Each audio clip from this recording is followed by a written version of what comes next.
Hi, my name is Rick Griffin. I'm a partner with Martin Pringle Law Firm. We've got offices in Wichita and Kansas City. And for the past, I'd say 15 years, we've had the pleasure of doing some recruiting panels or some panels for new recruits that are coming in and going through on-campus recruiting at law schools. And the idea behind it was to give them some ideas about what they have coming ahead of them in terms of the interview process and summer clerkships.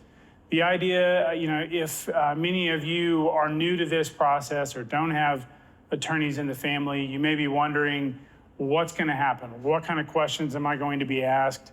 What kinds of things should I be thinking about going into this process? And the nice thing is we've been through that. We've interviewed thousands of students, and we're just here to give some tips about how you can go into this process with some idea of what's going to happen, how to have a successful interview, and then once you get that interview, and once you come back for a callback interview, how to show up during the summer and have a successful summer clerkship. So here with me today are veterans of that process, and so we'll just go down the line and introduce ourselves. Hi, I'm Karlee Williams. I'm an associate at Martin Pringle. I practice primarily in transactional law, but I've been a part of the firm now full-time for 2.5 years, and I clerked both summers with the firm as well. Hi, my name is Ashlyn Lindskog. I am a partner at Martin Pringle and have been with the firm since my first 1L summer, all the way through to partnership, and I have a litigation practice. Hi everybody, my name is Marisol Garcia. I clerked at Martin Pringle for 2 summers. I graduated in May and I started with the firm in September of 2021. My practice areas include civil litigation, but I occasionally do some transactional work as well. So let's kick this off. You've all probably signed up for on-campus interviews, and so as you go into this process, you need to be thinking about what you can do to nail it. What you can do to make sure you get that call back, and how do you have a successful summer clerkship interview. These are unique interviews. If you're not familiar with them, they're usually about 20 minutes in length. So it's not like your typical job interview where you can go in and expect to be grilled for an hour or 2 hours. These are very short. And what you need to do when you come in is you need to make that good impression. And I'll start off with kind of one of my important tips, and that is always to make sure that you have questions available to you. You may not think about it ahead of time, but questions are your lifeline. When you're in that interview and you have those awkward silences, or you don't know where else to go, maybe the interviewer has run out of questions for you.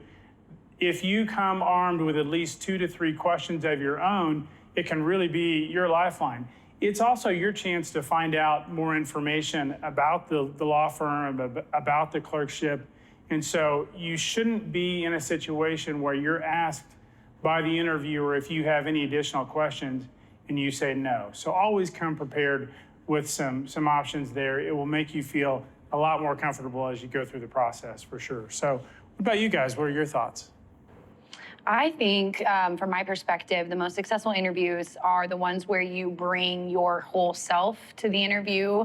Try to be yourself. Try to bring, your personality to the interview. It's a pretty short amount of time, like Rick said, but it's also a window into whether or not your personality or your vibe matches with the interviewers and the people in the firm. And that's pretty easy to tell from the beginning if everybody is sort of being organic and being themselves. So advice I always give is it's easy to put on a suit and feel like you've got to walk into an interview and be a buttoned up version of yourself.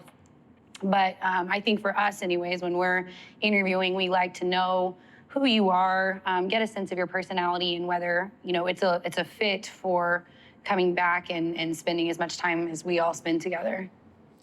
I agree with that. That's kind of what I was going to say too, is I feel like it matters less about your answers to all the individual questions, and just it comes off a lot better if you are just relaxed and, true to yourself. That way you can just have more of an organic conversation, more so than just interview questions back and forth. I think those are the interviews that go the best.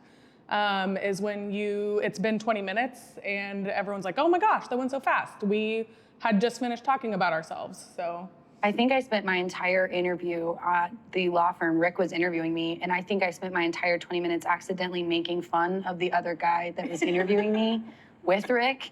I think we teamed up and started picking on him, and then Rick was like, well, that's all the time we have, and I was like, that's not good. That's not good. I didn't answer any questions, and I made an idiot out of myself. So it turns out, even if that's what you accidentally do, it can be okay, because you just be funny. That's a good point in trying to get a sense for the vibe of the folks who are interviewing there. You should hope, or you should expect, that your interviewers are probably a decent representation of the makeup of the firm that you're interviewing for. So you can get a sense for them. If they're relaxed, if they're joking with each other, it's okay to take part in that. Now, you certainly want to be sure you know where to draw the line. You don't want to go too far with it, and you may be kicking yourself at the end, like maybe Ashlyn was, about whether she did go too far. But it's good. We want, when your interviewers are there, and especially you should know that they're usually sitting through at least 2 to 3, 4, 5 hours worth of interviews. If it's fun, if it's lighthearted, and if it's an easier conversation, you have a much better choice of getting recognized and make it on to that callback interview process. We often get that question about, my grades are this or my grades are that. What does that mean to my chances for a clerkship? And I'd say the starting point is, you've obviously seen the posting for the on-campus interview, and it should give criteria on the range of grades that they're looking for. But don't be discouraged if you're at the low end, or don't think simply because you're at the high end of that range that the decision is already made. The range is there for a purpose. Firms like ours, I think, are more of the norm, where they're looking for a total person. They're looking for somebody who's not only good in the ed law school, not only good in the classroom, but knows how to relax, knows how to have more of a well-rounded existence, both inside of law school and out. So the question about what your grades are and how they'll impact your chances, it's something you should consider, and it's something you should be ready to talk about if you're asked about it. But don't think that it automatically rules you in or out of a particular job. One of the questions that I've seen over the years in doing these panels is, what do I wear? And I'm not going to venture out on that limb from the ladies' perspective. So, That's smart. Marisol, what's your advice on dress for that interview? I'm a big believer in look good, feel good. So I made sure that I had an outfit that fit well, that I felt really confident in, and that I wasn't messing with or wasn't worried about, does it look weird? Is it misplaced or anything? And I think that lets you focus on the conversation that you're having with your interviewers. If kind of like what Rick was saying, if you're relaxed, they're relaxed, you can joke with them, you feel more comfortable in your own skin, especially in an uncomfortable environment that can be an interview that makes you anxious or nervous. I think that really can settle some of those nerves. Yeah, I think it's important to also realize, and from guys' perspective, and really everyone, it's fun to show some of your style, right? I mean, if that's part of who you are, I think that's important to get across. Just keep in mind who your audience is, right? And that's always a big concern.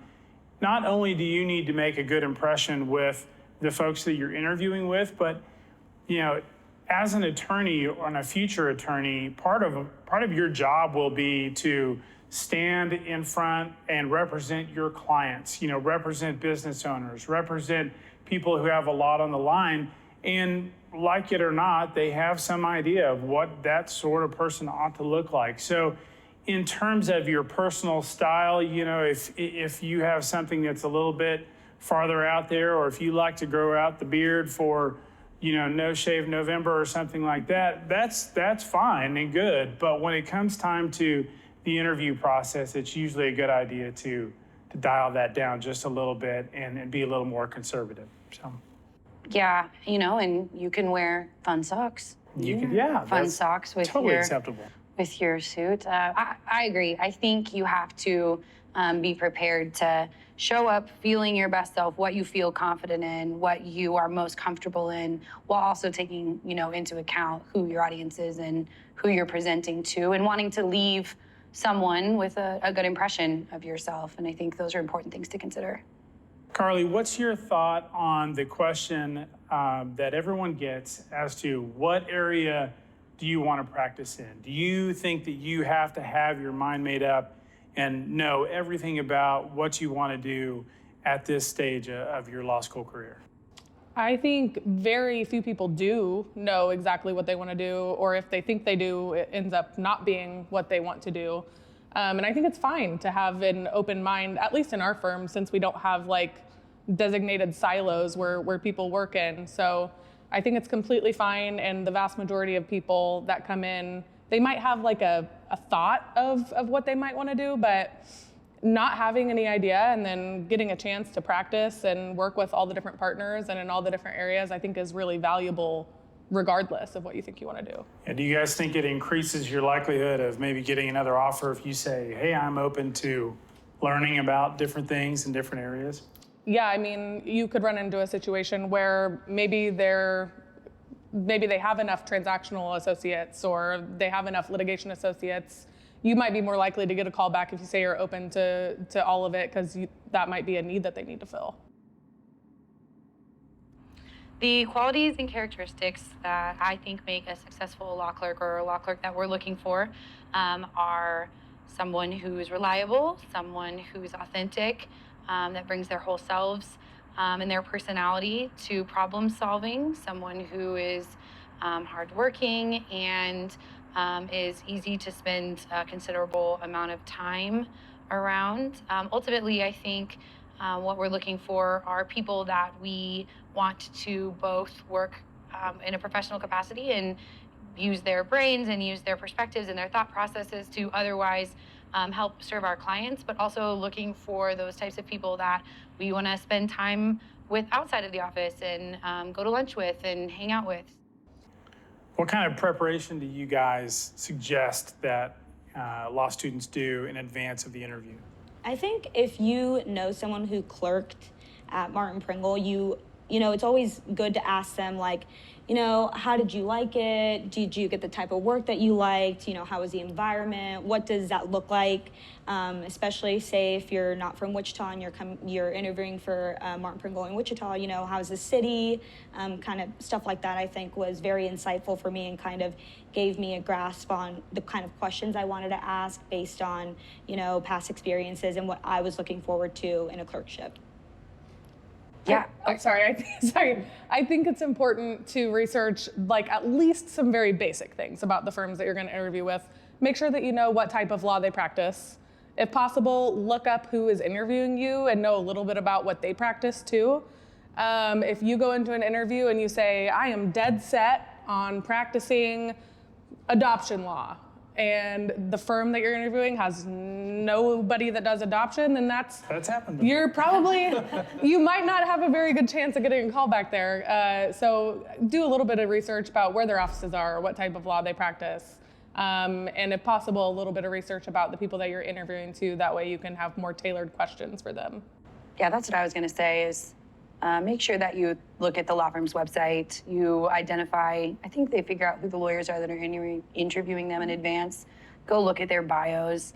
It will give you something organic to bring up if you're in a crunch and need a question to ask, or just make those people who are interviewing you maybe more human to you so that you can maybe relate to them more when you're giving your interview, for sure.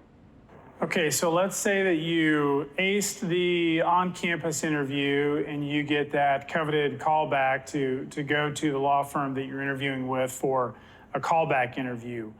What would you say they could expect for that second interview at that time? I mean, it's kind of more of a full day thing instead of the one 20-minute, at least a half day. So you travel to wherever their main office is. Obviously for us, that's Wichita.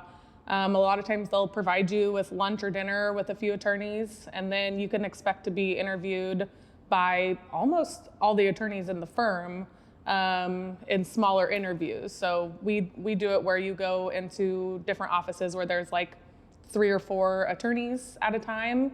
And you just go in there and have like more 20-minute conversations. A lot of times it's the same 20-minute conversation over and over and over again.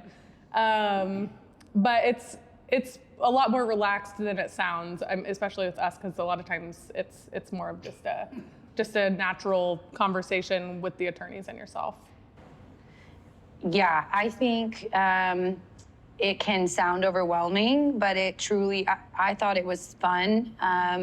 It's a real opportunity for people that we're interviewing to also have the opportunity to interview what we're like at where we work. So what does it feel like to be in the firm? What does it feel like to be in the hallways of Martin Pringle or whatever firm you're going to your callback for? I think it's a really unique opportunity to allow you to kind of get an inside track. And we're not, here, I can only speak to Martin Pringle because it's the only place I've ever I've worked, but we're not giving you like a super polished up version of ourselves. You're getting all the lawyers that are available, that can sit in and chat with you and meet with you. So I think even then, to our last point, it's so important to, if you're at the callback stage, to start looking a little bit deeper into the website, into different practice areas, maybe trying to identify different lawyers in those practice areas. If they're ones you're curious about, you can ask questions of. I think coming prepared is really going to set people apart than when they're just, waited,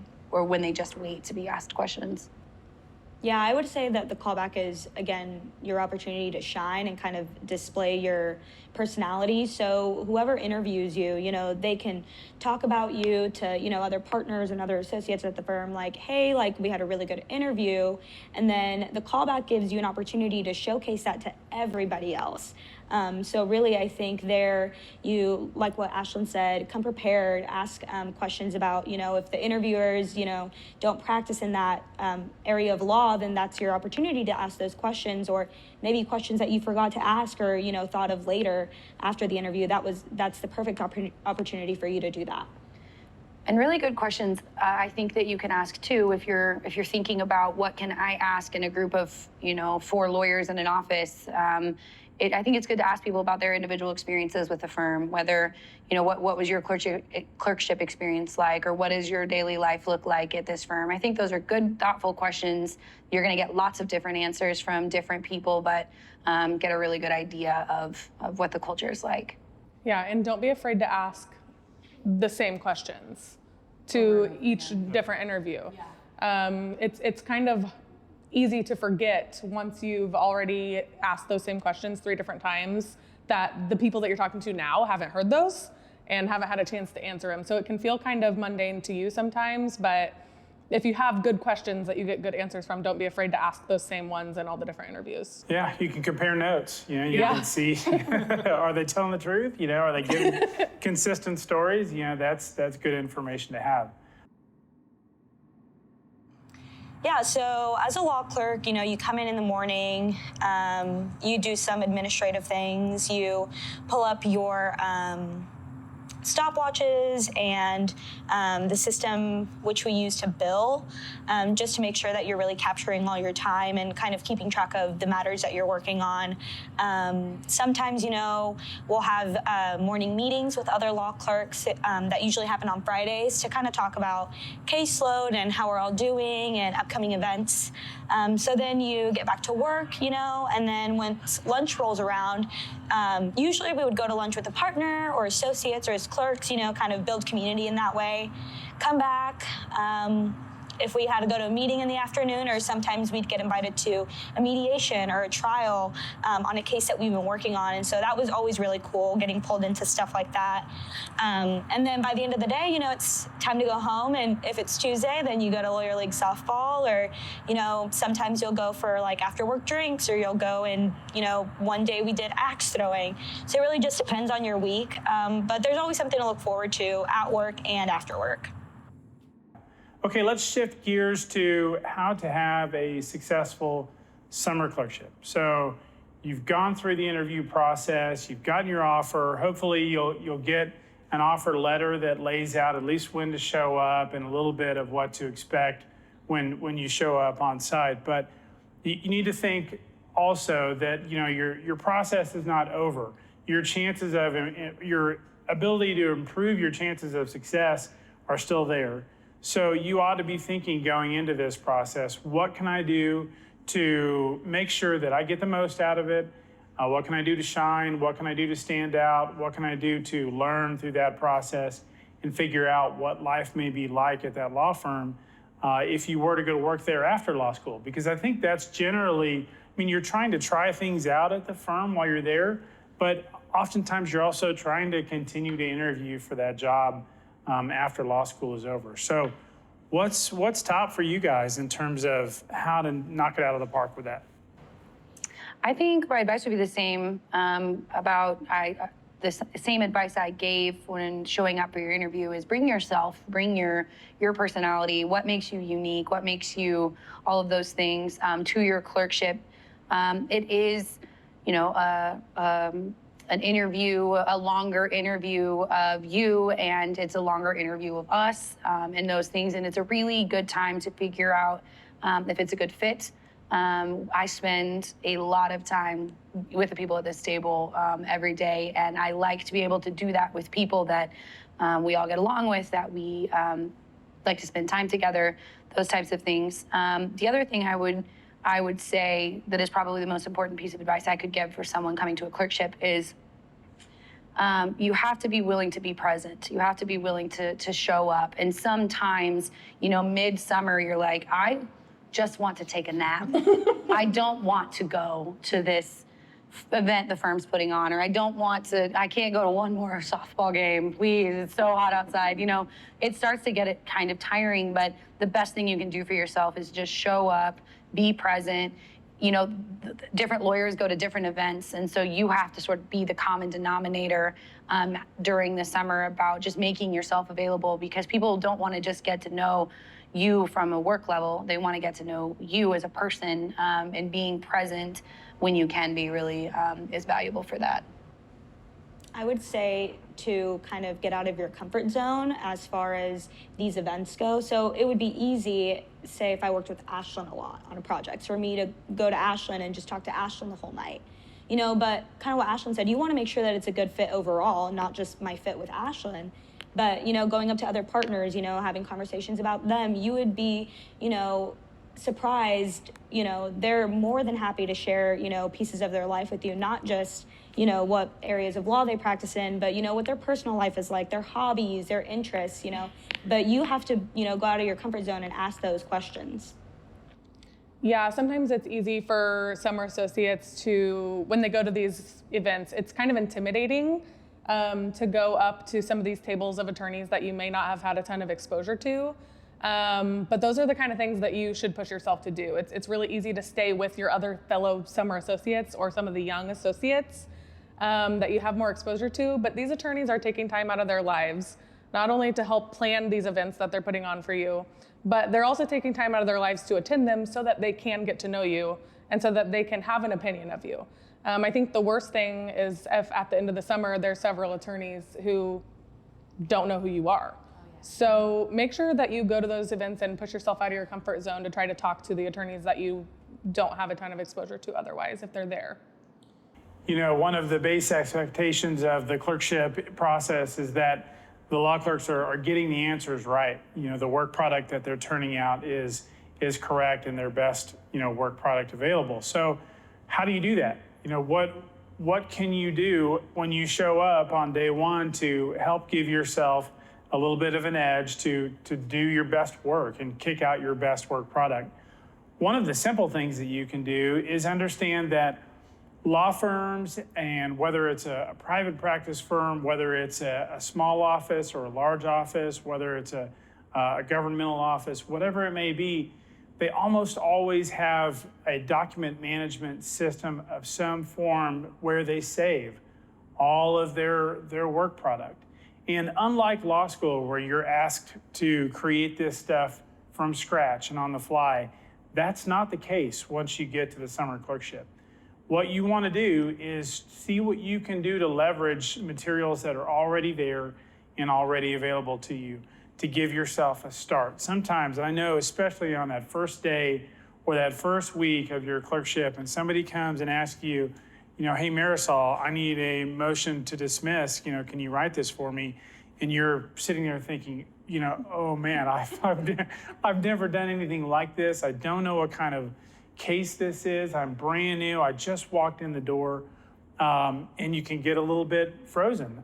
So take advantage of the materials and the resources that are already there. I know there are resources now on Westlaw and Lexis too that have a lot of forms that weren't available, even 5 years ago, that are readily available now and can be a huge use to you. But use that to get yourself started. Now, don't be over reliant upon it. You still need to go through all of it, check it out, make sure that it's correct, make sure that it fits your particular project, but don't recreate the wheel. See what you can do to leverage the stuff that's already there.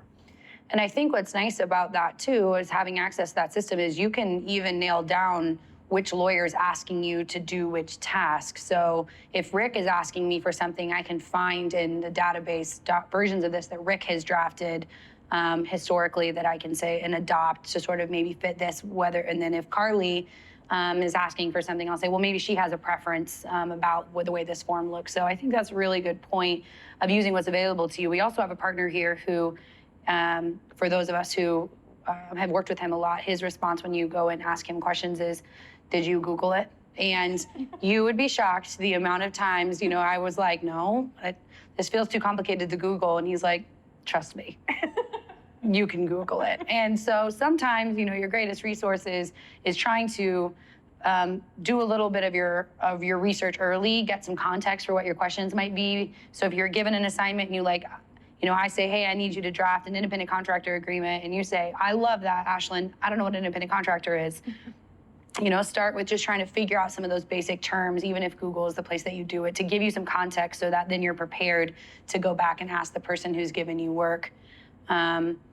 You've given it some thought, you've looked into it a little, and here are the questions I have after digging a little. I always found that to be helpful. I think also if you have questions regarding I can't find this in NetDocs or whatever system you're using, or you have a question of, do you know a little bit more about this, and say the attorney is out, you have support staff there to help you. So their legal secretary can be like, yeah, I have the file right here, I haven't put in any documents, or yeah, let me tell you how this lawyer likes things done. And so they can give you a little bit more direction to finish that project and make it look like the final product that the lawyer wants. So I think you can get feedback a number of different ways throughout your summer clerkship. The first way to get feedback on your projects is just to ask for it. So once you've finished a project for an attorney, just make time to either email them or go into their office and ask them how they thought that went, if there's anything that you can improve on substantively or clerically, how you turned in the project, how you ask questions, stuff like that. That feedback is always obviously really valuable. The other way that you'll get feedback throughout your clerkship is we typically do both a mid-summer review and an end-of-summer review. And so that's another place where they'll kind of congregate all the feedback that they've gotten about you for the whole summer from everyone and give you some basic feedback that way as well. One thing to keep in mind, especially with the change in culture for many firms and workplaces, ours in particular has gone more casual. And so oftentimes you'll see people wearing jeans, around the office and that sort of thing. During the summer clerkship program, you usually have opportunities to get out of the office, get out from behind the desk and the research and writing and go check out hearings and depositions and that sort of thing. Many of the attorneys, as great as they may be to work with, are really terrible about giving advance notice, and I would be one of those. And oftentimes I'll show up and I'll have a hearing and I'll think, oh, I should take one of the law clerks with me, or I should even take the law clerk who helped me on the project, but I forgot to mention it in advance. If on that day all you wore was jeans and a polo, or even khakis and a polo, you may not be in a spot to be available to go to court. So that's not to say don't fit in with the culture and the dress code that are there at your office, but keep a change of clothes in your car. Keep a jacket behind your desk. I think it's maybe a little bit harder for guys because you're expected to wear ties and coats and that sort of thing. But be flexible in terms of making sure you don't miss out on an opportunity because you didn't wear or have the right clothes for that day. Yeah, I keep a suit in my office, a full suit, just in case. Oh, it makes sense. Black blazer is a staple right behind my door. It's been nice since Zoom because then we only have to, get dressed from the waist up sometimes. So it's like I'm totally in a suit, Judge. It is. That does help. So what happens during the summer if you're overloaded or overwhelmed, you've got projects from 5 or 6 different people with common deadlines and you think, I'm sunk, I can't do it, I can't make it. What is some advice that we can give to help clerks out in that circumstance?